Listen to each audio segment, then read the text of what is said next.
Welcome to part 2. Now, the Standard had a very interesting story attributed to Raphael Tuju, where he said that he had been to Rwanda and that now he's back in the country. And he even told the reporter that if they want, he can buy them a cup of tea. Okay? Now, the interesting thing here, the way I was trained as a journalist, somebody who has just vanished from the face of the earth tells you, I can buy you a cup of tea. You will jump at the chance and you go with the camera and you take many photographs. That is big news. Yeah? But strangely enough, there was nothing like that here. Yeah? And in any case, if, for example, Raphael Tuju changes his story and says, okay, I can't buy you tea tomorrow, I'll buy you tomorrow. I can't buy you tea today, I'll buy you tomorrow. That should be in the story. It's part of the story. Yeah? But there was nothing like that. Just almost like a press release or a story that was constructed by somebody somewhere and then planted in the media. Still, no sign of Tuju anywhere. And as I've told you, the Jubilee government is like that husband who has been caught cheating. Yeah? Anything they tell us, very hard to believe. So unless they can produce Tuju in a crowded press conference, Kenyans will not believe anything the government tells them. Kenyans are much more likely to believe what is doing the rounds in the social media. And what is doing the rounds in the social media is a very sensational story. Yeah? According to social media, Raphael Tuju is in a Tanzanian prison. Why? Because he was arrested as a spy in Tanzania. Yeah? The story goes that when Raila jetted to Zanzibar, yeah, some Kenyans were trying to follow him to spy on him, to see what he's doing, what he's up to, who he's meeting. Yeah? And they were arrested in Zanzibar by the Tanzanian police. Yeah? We are told that there are actually 6 Kenyans, yeah, agents of the National Intelligence Service, yeah, and Bwana Raphael Tuju, yeah. There are even rumors that have included another prominent politician, but I shall not mention them because I doubt those rumors personally. Now let's examine this rumor for a while, okay? Now we don't know, we have not confirmed whether it's true that Raphael Tuju is in a Tanzanian prison, but maybe it's a good idea to see if this kind of thing has happened before. Yeah, well, you know, what do Tanzania do, yeah, with the people they want to fix politically? Now, for starters, most Kenyans are not sympathetic to those Kenyans arrested in Tanzania for spying on Raila. Yeah? But even apart from that, going to a foreign country to spy on that country is a very, very serious offense. Any country, I mean even here in Kenya, if we catch people spying on the country, are we going to take it kindly? Are we going to take it lying down? No way, because we don't know what the motive of those people is. Why are they coming to a country to spy? Because, sincerely speaking, if, for example, the government of Tanzania wants any information on Kenya, there are diplomatic channels they can follow and get all the information they need. So if they instead send a spy, definitely Kenya is not going to take it kindly. And therefore, nobody's blaming Tanzania at all, yeah? If they arrested some Kenyans spying on Raila Odinga, in fact, Kenyans are cheering them on, yeah? But I just want to mention that even legally, yes, that is a very serious offense. It's not something to be taken lightly. At we're just your neighbors here, or, you know, we're just up to some, up and apale. No way, that's not your country. It's not. And that is why I'm informed some Tanzanians are shocked at the reaction of Kenyans. They expected Kenyans to complain and say, why have you held our people?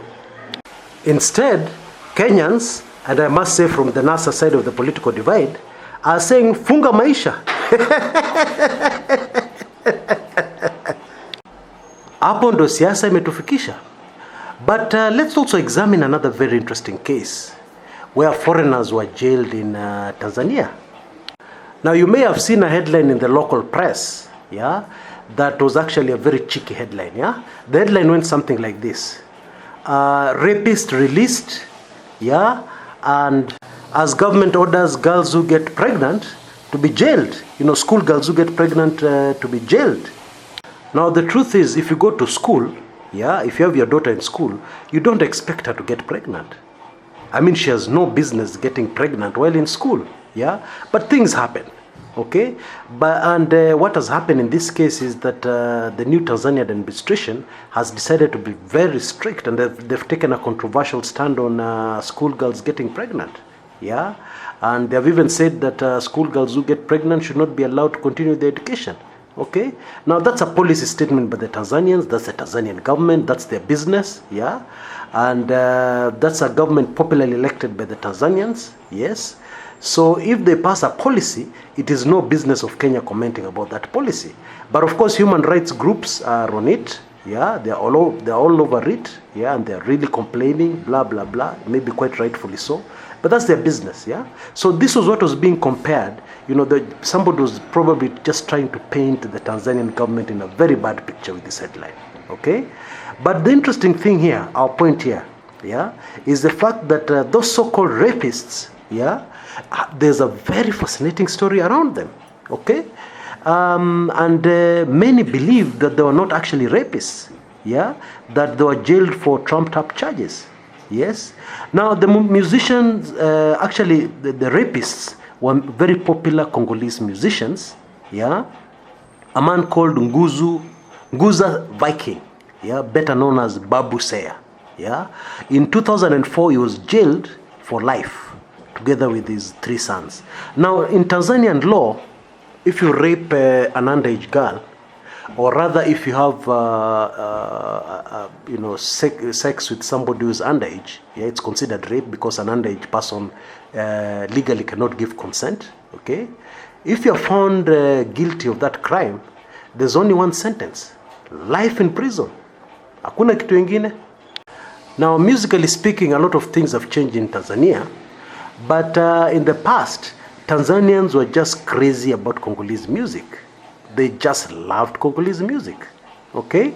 And what happened is that these popular musicians, the story goes, this popular musician, yeah, this man called Nguza Viking or Babu Seya, was one of the most popular musicians in Tanzania. And he had lived in Tanzania for many years. I mean, the country loved his music so much that he was able to make quite a good living playing his music in a foreign country in Tanzania. Now, since the beginning of time, yeah, we all know that musicians drive women crazy. Okay?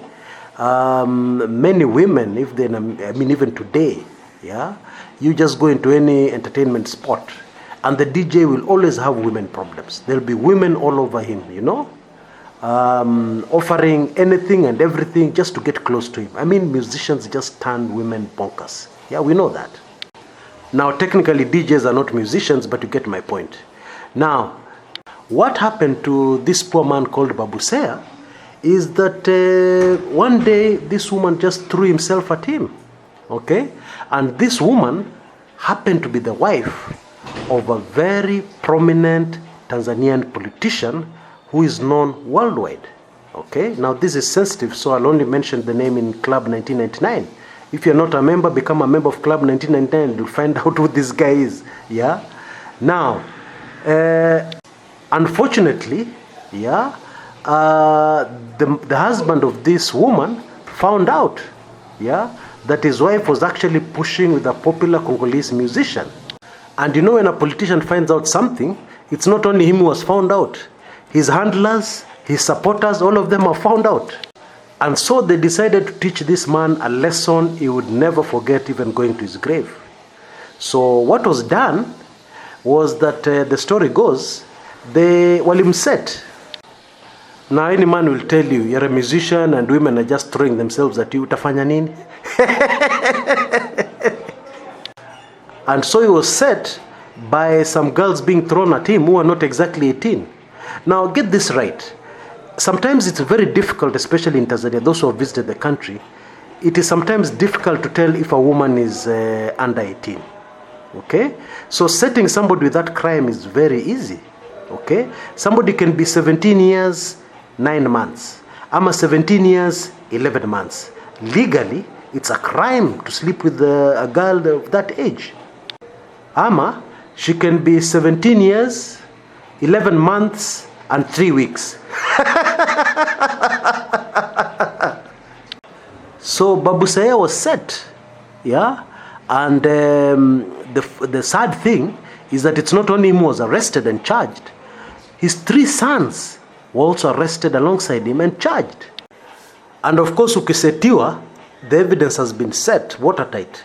So the father and his 3 sons were jailed for life. Tanzanians were in shock. Okay? Now, 2 of the sons appealed the sentence, and 2 of them were set free. So Babu Seya and his 1 son remained in custody. This happened in 2010. 2 of his sons were released in 2010. Okay?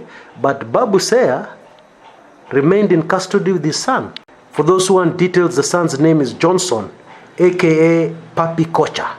Yeah? Very, very popular musician. And so Babu Seya and his son appealed again in 2013. The court rejected the appeal, and therefore they were set to spend the rest of their days in this wonderful earth behind bars in a Tanzanian prison. And the way this musician and his sons were were framed is very interesting, because the charge sheet read that they actually raped 10 schoolgirls. Si moja, 10. On the charge sheet, it looks very bad. It looks like these guys were just monsters. How do you rape 10 schoolgirls? Yeah? But the reality is that these were musicians. And there were 10 girls who threw themselves at these musicians who happened to be under the age of 18. Yeah, and that's the law in Tanzania. Now, the very fascinating thing is that this thing became political, because Tanzanians have something which I don't see in Kenyans. They have something which we call in Kiswahili utu. They tend to very quickly sympathize with a cause, and especially if it involves another human being, they sympathize with human beings, yeah? And the vast majority of Tanzanians believe that the charges were trumped up, okay?